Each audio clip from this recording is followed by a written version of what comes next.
Now the assumptions of our stoichiometry calculation. Number 1, stoichiometry की जो हमने गुफ्तगू की है, ये इक्वेशन है, तो इसमें से हमने सॉल्व की हैं ज़बानी। पहले एनालॉगस एग्जाम्पल से की, उसके बाद रियल एग्जाम्पल से की। तो उसमें कुछ एजम्पशंस हैं, कुछ हमने चीज़ें फ़र्ज कर ली। एक कि सारे के सारे रिएक्टेंट जो हैं वो कन्वर्ट हो जाते हैं प्रोडक्ट, यानी जब स्टार्ट होता है रिएक्शन तो ये कुछ नहीं होता, प्रोडक्ट जीरो होती, सारे के सारे रिएक्टेंट होते हैं।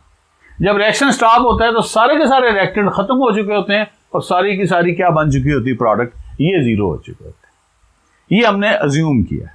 दूसरा, नो साइड रिएक्शन अकर, कि साइड रिएक्शन नहीं होता। हालांकि देखें ना, कार्बन है, ऑक्सीजन से मिले तो CO2 भी बना देती है, CO भी बना देती, तो फिर हम कैलकुलेट नहीं कर पाएंगे, इसलिए हमने अज्यूम ये कर लिया कि कोई साइड रिएक्शन नहीं हो रहा। Is it clear? तीसरा, इसमें इसकी बेस 4 लॉज के ऊपर है। Law of mass of conservation, law of definite proportion, ये 2 का जिक्र किया गया है, 2 का नहीं किया गया, लॉ ऑफ मल्टीपल प्रोपोर्शन और लॉ ऑफ रेसिप्रोकल प्रोपोर्शन। ये 2 इंपॉर्टेंट लॉ हैं, इजी हैं, चूंकि मेंशन किया गया है तो उसको मैं बता भी देता हूं। Law of conservation of mass, conservation का मतलब महफूज, यानी मैस महफूज है कि mass can neither be created not be destroyed during a chemical reaction. ये केमिकल रिएक्शन में ना तो मैस बन सकता है और ना मैस टूट सकता है। ठीक है, इसका मतलब क्या हो गया, मैस किस सूरत में होता है, एटमों की सूरत में है ना। तो हम ये कह सकते हैं कि atom can neither be created not be destroyed during chemical reaction. It means number of atoms of reactants and number of atom of products are same. If there are, यहाँ पे 4 हाइड्रोजन है तो इधर भी 4 हाइड्रोजन है, इधर 2 oxygen है तो 2 ऑक्सीजन है इधर भी मौजूद है। Is it clear? जब एटम तबाह नहीं होंगे, डिस्ट्रॉय नहीं होंगे, तो इनका मैस जो है, इसका मैस हमने कितना निकाला था, 4 ग्राम, इसका कितना था 32, टोटल कितना हो गया 36, और इसका मैस कितना है 18 इंटू 2 36। इसका मतलब है mass of reactant is equal to mass of product. तो हमारा law of conservation of mass यहाँ पे क्या बता रहा है हमें, हमारे मतलब की क्या चीज है कि जी रिएक्टेंट का जितना मैस है उतना ही प्रोडक्ट का मैस। क्योंकि जो आम केमिकल रिएक्शंस होते हैं, आम केमिकल रिएक्शंस में मैस डिस्ट्रॉय नहीं होता। फॉर एग्जाम्पल मैं आपको बता देता हूं कि अगर आपके पास 3 बिलियन ग्राम कोयला हो, 3 बिलियन 3 अरब ग्राम कोयला हो और उसको आप जलाएं तो सिर्फ 1 ग्राम जो है वो कोयला एनर्जी में कन्वर्ट होगा, बाकी मैटर वैसे का वैसे ही रहेगा। तो इसलिए law of conservation of mess observe होता है, माइनर छोटा मोटा डंडी तो हो ही जाती है। ठीक है जी, तो ये है law of conservation of mess. इसलिए हमें पता है कि रिएक्टेंट की जो मिकदार है वो प्रोडक्ट की मिकदार के बराबर। लॉ ऑफ डेफिनेट, डेफिनेट का मतलब होता है खास, डेफिनेट प्रोपोर्शन, प्रोपोर्शन का मतलब तनासुब। वो कहता है कि जब भी कोई प्योर केमिकल कंपाउंड होता है तो उसमें 2 चीजें होती हैं, एक तो सेम एलिमेंट होते हैं, मसलन H2O है तो इसमें एलिमेंट क्या होंगे, हाइड्रोजन और ऑक्सीजन, इसमें कोई और एलिमेंट नहीं आ सकता। ज़ाहिर को और एलिमेंट आएगा तो फिर ये कंपाउंड नहीं रहेगा, वो तो कोई और कंपाउंड बन जाएगा। पहली उसने शर्त लगाई कि सेम एलिमेंट्स होते हैं और उनके दरमियान मैस की सेम रेशियो रहती है। मसलन हाइड्रोजन है तो इसका वजन कितना है 2, ऑक्सीजन का कितना है 16, तो हाइड्रोजन और ऑक्सीजन की रेशियो क्या बन रही है 1:8, यानी ऑक्सीजन हाइड्रोजन की निस्बत 8 गुना ज्यादा है। यानी अगर ग्राम्स में कह दें तो ये 1 ग्राम है तो हाइड्रोजन की ऑक्सीजन कितनी होगी 8 ग्राम। अब पानी हम कहां से ले सकते हैं, you can take it from cloud. उधर H2O होगा तो क्या रेशियो होगी, यही 1:8 वाली। नलका चलाएं हैंड पंप, उससे पानी ले लें, क्या रेशियो होगी 1:8। रिवर से पानी ले लें, ये रिवर आ रहा है तो रेशियो क्या होगी 1:8।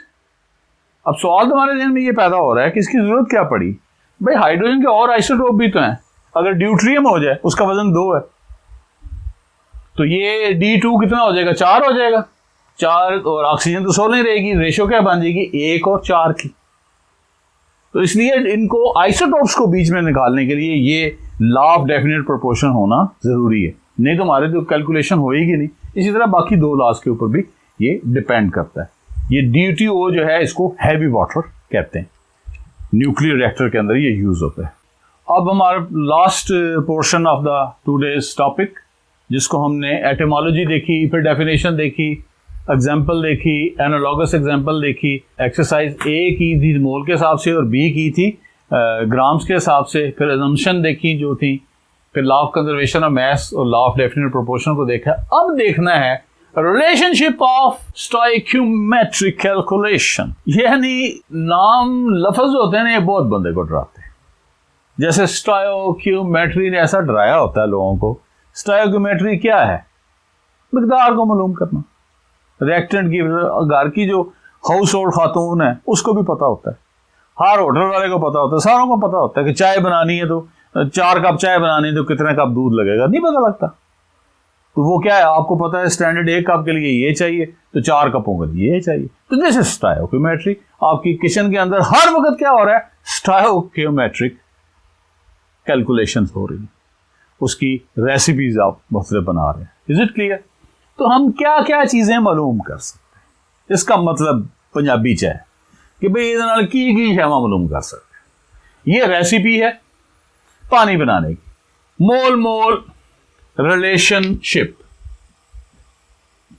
जो हमने पहले ही एक्सरसाइज A में क्या किया था कि 2 मोल हाइड्रोजन 1 मोल ऑक्सीजन से मिलता है और 2 मोल क्या बन जाते हैं? पानी के। तो हम ये कह देते हैं कि 4 मोल अगर हाइड्रोजन के हों तो पानी के कितने मोल बनेंगे? 4 मोल बनेंगे। यानी मोल से मोल निकाल लिए, मोल से इस तरह इन मोलों से वो निकाल लें। जो सारी एक्सरसाइज ये थी वो क्या थी? मोल मोल रिलेशनशिप। बात समझ आ रही है कि नहीं? अच्छा, मैस मैस रिलेशनशिप। जब एक्सरसाइज B की थी तो हमने मैस मैस रिलेशनशिप देखी थी कि 4 ग्राम हाइड्रोजन 32 ग्राम ऑक्सीजन से मिलती है और 36 ग्राम पानी बनता है। तो हम कह सकते हैं, सवाल कर सकते हैं कि 8 ग्राम अगर हमारे पास हाइड्रोजन हो, यानी इससे दुगनी हो, 4 से दुगनी हो, तो पानी 36 ग्राम, 4 ग्राम से तो 36 ग्राम बन रहा है। तो 8 ग्राम से कितना बनेगा? 72। यानी अब 30 डबल कर दिया, 36 को 4 को डबल करके 8 ग्राम पूछे, तो इसको हमने डबल कर दिया, 72 ग्राम पानी बन जाएगा। अच्छा, फिर क्या है जी? Volume volume relationship. अब वॉल्यूम वॉल्यूम रिलेशनशिप जो है सिर्फ उनके लिए है जो गैसेस हैं, क्योंकि 1 मोल जो होता है, ठीक है, ये मैं एक लेक्चर स्पेशली अपलोड इसका कर दूंगा, ठीक है, गोल्डन ट्रायंगल, ठीक है, उसमें और दुनिया की जो दूसरी ट्रायंगल्स है उसका भी बता दूंगा, साथ ये भी।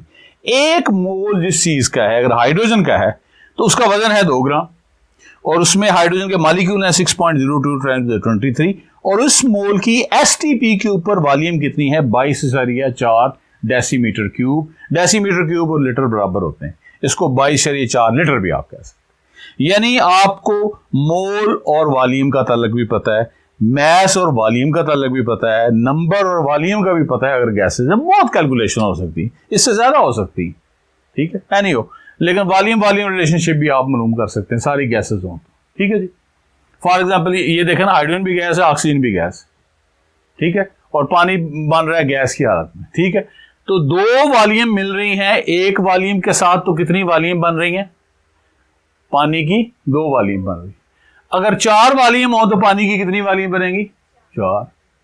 और 1 वॉल्यूम किसको कहते हैं हम? 22.4 डेसीमीटर क्यूब को। 3 वॉल्यूम ऑक्सीजन की हो तो पानी की कितनी वॉल्यूम बनेगी? पानी जो है गैस की हालत में है, ठीक है, 6। 1 से 2 पानी, 3 से 6 वॉल्यूम, यानी 6 × 22.4। यानी वॉल्यूम वॉल्यूम रिलेशनशिप भी है अगर सारी एवरीथिंग गैस की हालत में हो, ठीक है। फिर मैस से मोल या मोल से मैस निकालना। फॉर एग्जाम्पल 2 मोल ऑक्सीजन के हों, 2 मोल ऑक्सीजन के हों तो कितने ग्राम पानी मिलेगा? ठीक है, 1 मोल से 36 है तो 2 से 72। चलो 72 ग्राम पानी बन जाएगा। अब हमने क्या क्या लिया, मैस से मोल और मोल से मैस। ठीक है जी। अगर हमारे पास 1 मोल पानी हो तो कितने ग्राम हाइड्रोजन बनेगी?